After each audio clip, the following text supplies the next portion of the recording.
Om Namo Bhagavate Vasudevaya. Narayanam Namaskritya Naram Jaya Narottamam Devim Saraswatim Vyasam Tato Jayamudire Nashtaprayeshu Bhadreshu Nityam Bhagavata Sevaya Bhagavati Uttam Shloke Bhakti Bhavati Nashtaki. So continuing with the discussion on Sri Chaitanya Charitamrita, Madhya Lila, chapter 8, talks between Sri Chaitanya Mahaprabhu and Ramananda Rai. Text 226 onwards. Angri Padma Sudhaya kahe Krishna Sangananda, Vidhi Marge na paye Vraja Krishna Chandra. The word Angri Padma Sudha means associating intimately with Krishna. One can attain such perfection only by spontaneous love of God. One cannot obtain Krishna in Golok Vrindavan simply by serving the Lord according to regulative principles. Now, this is actually a topic for Nectar of Devotion. So, but just to understand, in Vidhi Marg, like in a sadhana bhakti, there are two sadhana bhakti, like Vedhi sadhana bhakti, Raganuga sadhana bhakti. So Vedhi sadhana bhakti, as it is said, serving the Lord according to regulative principles, means developing no attachment for that. When we develop attachment, then it's Raganuga sadhana bhakti. Then Raganuga sadhana bhakti, both will culminate in bhav and prem, but Raganuga sadhana bhakti will take us to Goloka Vrindavan. Vedhi sadhana bhakti takes us to Vaikuntha. So that Raganuga, spontaneous love, that is what, that is the bhakti that we have to do. Now, of course, in Raganuga sadhana bhakti, also a person follows the regulative principles, the niyam. But following those regulative principles becomes easy because he's already in spontaneous love for Krishna. He doesn't have to do something special. But one who's performing Vedhi sadhana bhakti only without developing love for, if he has not developed love for Krishna, then the following of rules and regulations become a little difficult. Because there's no that attraction for Krishna. Of course, this is a topic for Nectar of Devotion whenever we get to that. Further, Ramanand Rai says, Nayam sukhapo bhagavan dehinam gopika sutta. Jnaninam chatma bhutanam yatha bhakti matameya. The Supreme Personality of Godhead, Krishna, the son of Mother Yashoda, is accessible to those devotees engaged in spontaneous loving service. But he is not as easily accessible to mental speculators, to those striving for self-realization by severe austerities and penances, or to those who consider the body the same as the self. So, Nayam Sukha, it's not easy, except for those yatha bhakti matamiha, those who are performing spontaneous devotion service. This verse from Srimad Bhagavatam is spoken by Srila Shukdev Goswami. It appears within a passage in which it glorifies Mother Yashoda and other devotees of Krishna by describing how they can subjugate him with their love. Atev gopi bhav kari angikar ratri dina chinte radha krishne raviha. Therefore, one should accept the mood of the gopis in their service. In such a transcendental mood, one should always think of the pastimes of Sri Radha and Krishna. So that is the mood one has to adopt. So accept the mood of the gopis. and always think of the pastimes of Sri Radha and Krishna. And when, like for chanting also, um, Prabhupada said that chanting means you just listen to the Harinam, listen to the chant. But like in one book by Mahanidhi Swami, Art of Chanting, he said when you're tired of just listening, because we don't have that taste for Harinam yet. Harinam has everything, but we don't have that taste. So then he says, you think of some pastime of Radha Krishna while chanting, then you remember, you try to concentrate on that pastime and keep on chanting. And then slowly, slowly, it takes a long time, slowly, slowly to develop that taste for chanting. And then those pastimes will themselves appear in the heart. Siddha dehe chinti kare taha I sevan sakhi bhave paye Radha Krishna racha. After thinking of Radha and Krishna and their pastimes for a long time, and after getting completely free from material contamination, one is transferred to the spiritual world. There the devotee attains an opportunity to serve Radha and Krishna as one of the gopis. Srila Bhakti Siddhanta Saraswati Thakur comments that the word Siddha Deha, perfect spiritual body, refers to a body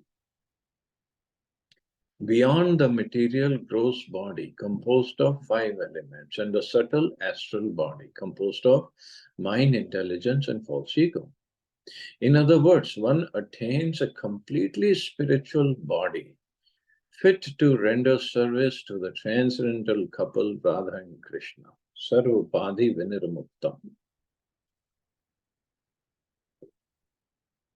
So that is a perfected spiritual body.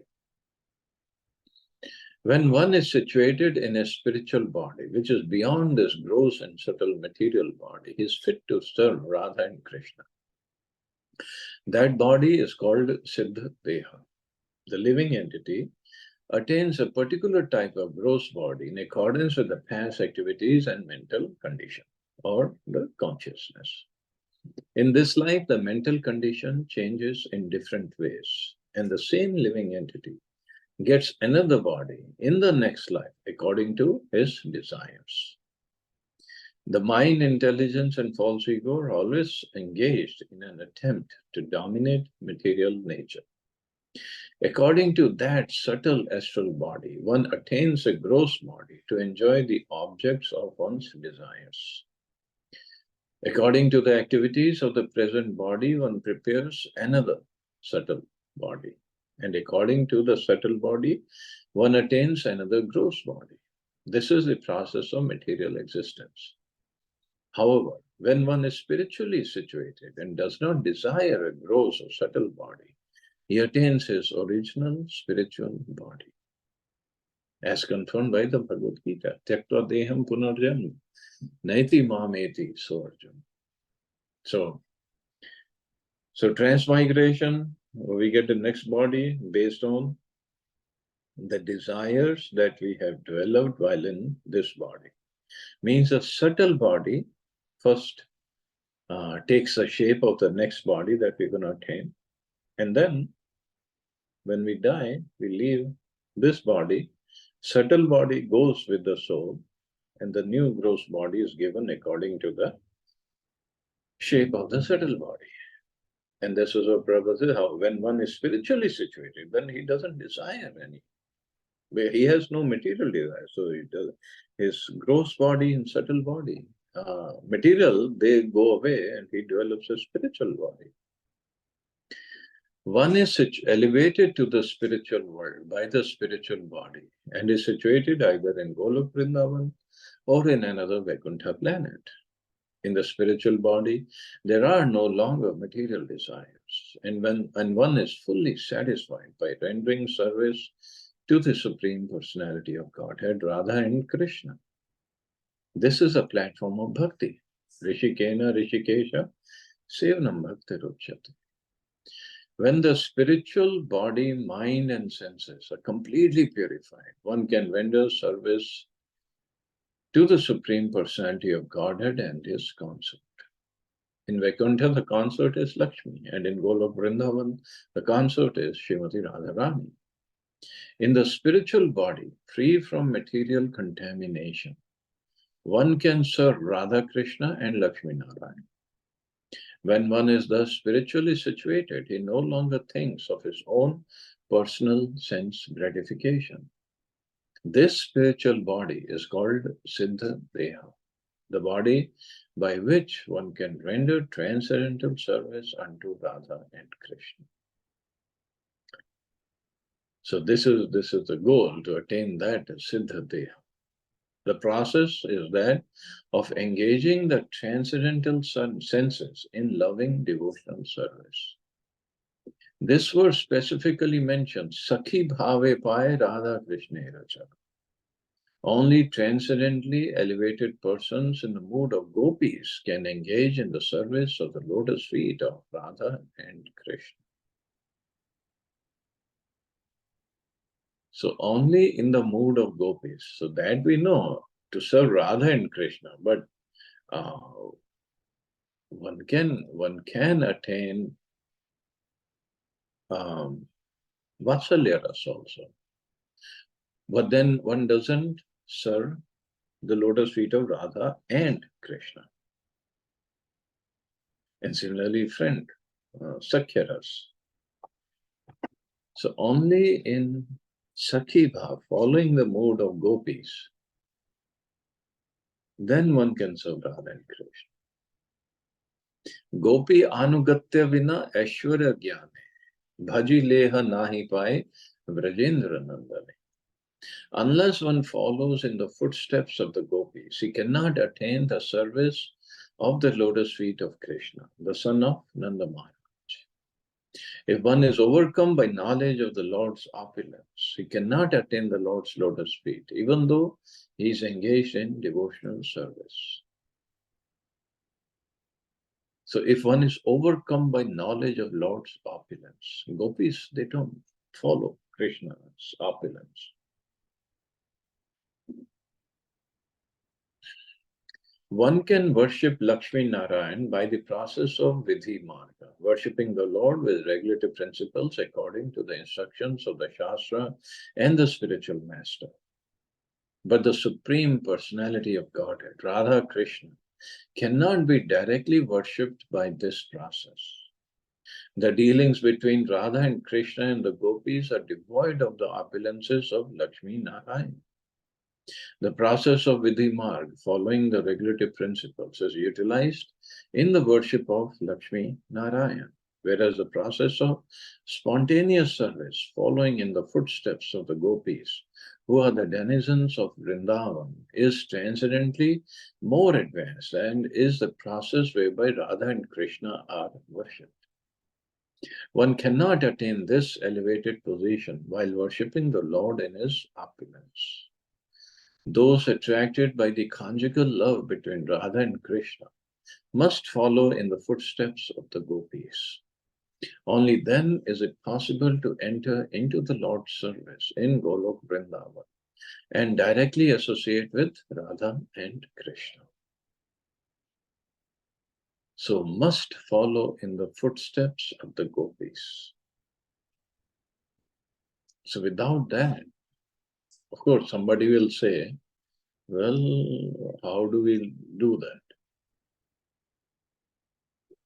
Ramanand Rai has given many points later on, and we'll see how we can sort this thing out. How to follow in the footsteps of Radha and Krishna, or footsteps of gopis, to get service of lotus feet of Radha and Krishna.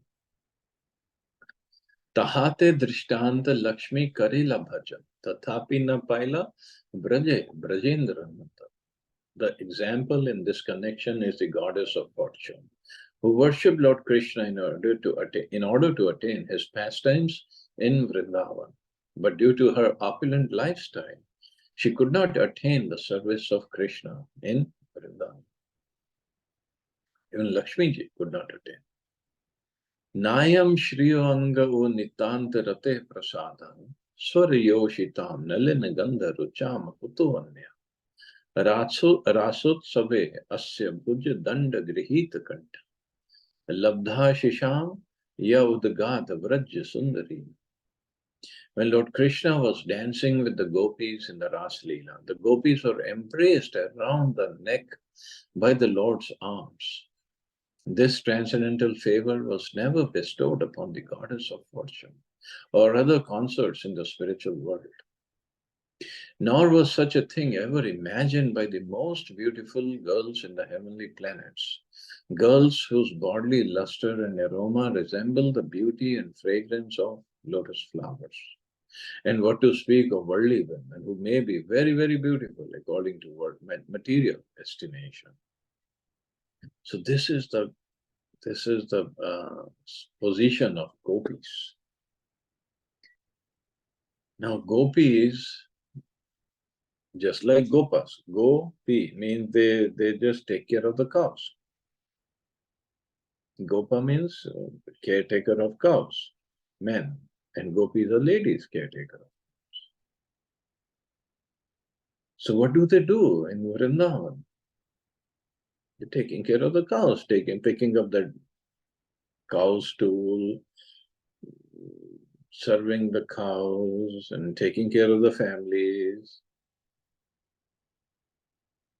and have no attraction whatsoever towards the opulence of Krishna. But what did they do that they became so dear to Krishna? And not just dear, the gopis were embraced around the neck by the Lord's arms. And in what way? In Ras Lila, Krishna was in the middle of every gopi. In the middle of two gopis, he was there.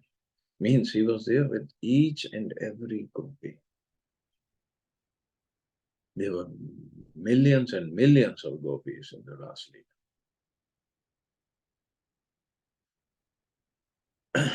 Because they were fully surrendered. Just once he played on the flute, and they came running in the middle of the night. To attain Krishna as their husbands, they performed this Katyayani Vrat, which starts at the end of Kartik.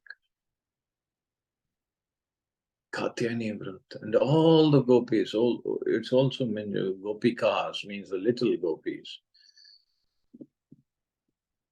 First thing in the morning, they all would leave Vrindavan or Braj and go to this place and worship Krishna, worship Katyayani, and then take bath in cold Yamuna water, eat only khichdi without any spices for a whole month, and praying to Mother Katyayani to give them Krishna as a husband.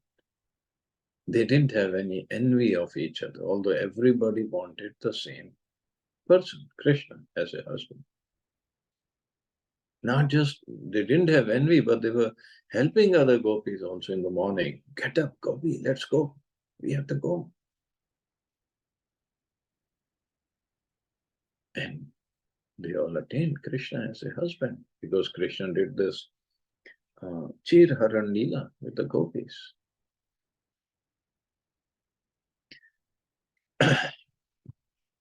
Of course, this is further purification, but they were already purified earlier also to come to that stage.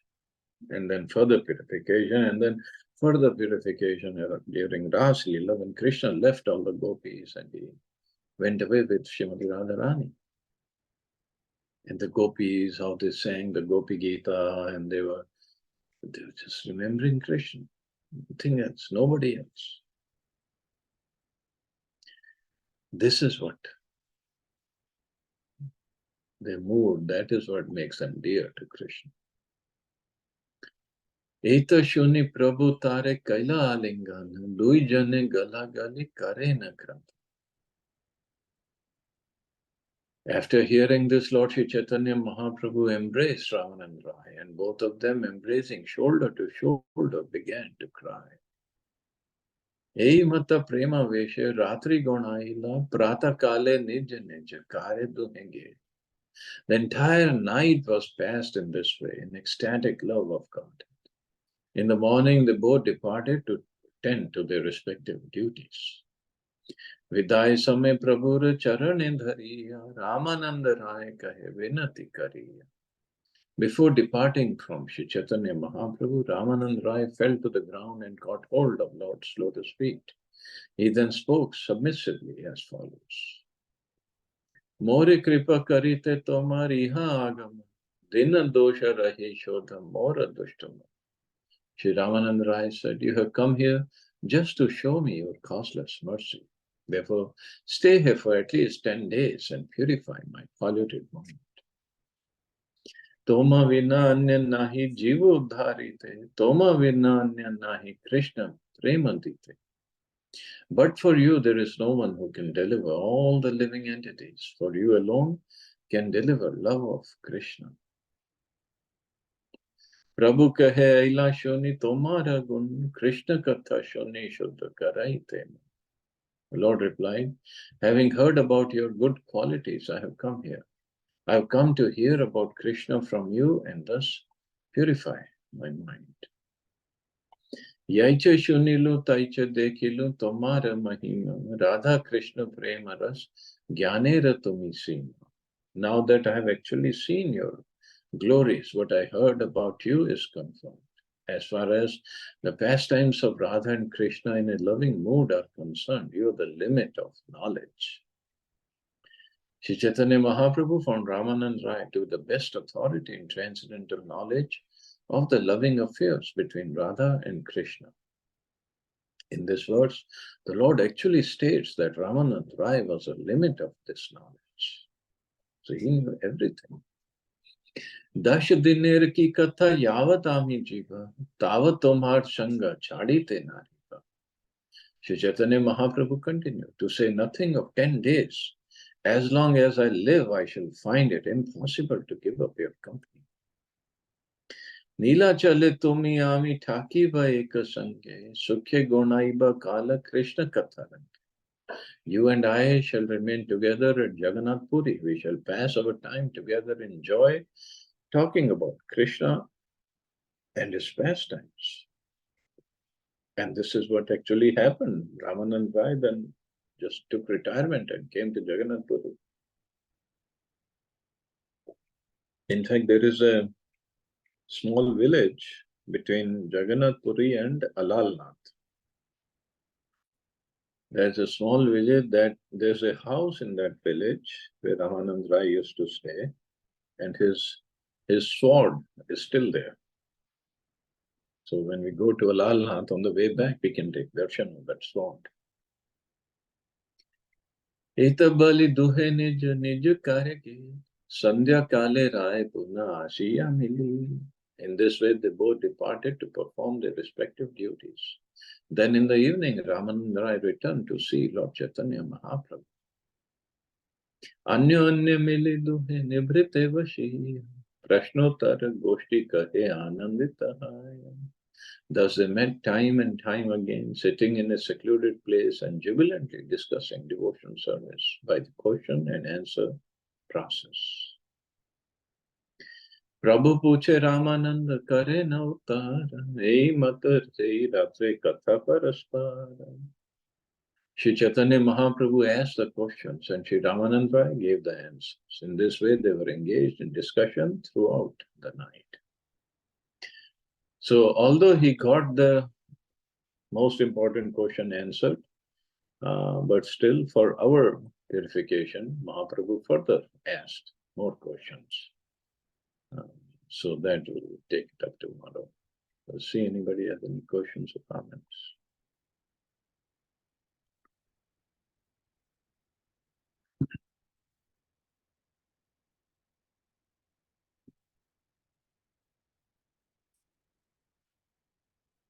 Thank you very much, Prabhuji. Very nice class. Thank you, Mata. Chalo. You all have safe and wonderful day. Hare Krishna. Jai Shri. Hare Krishna.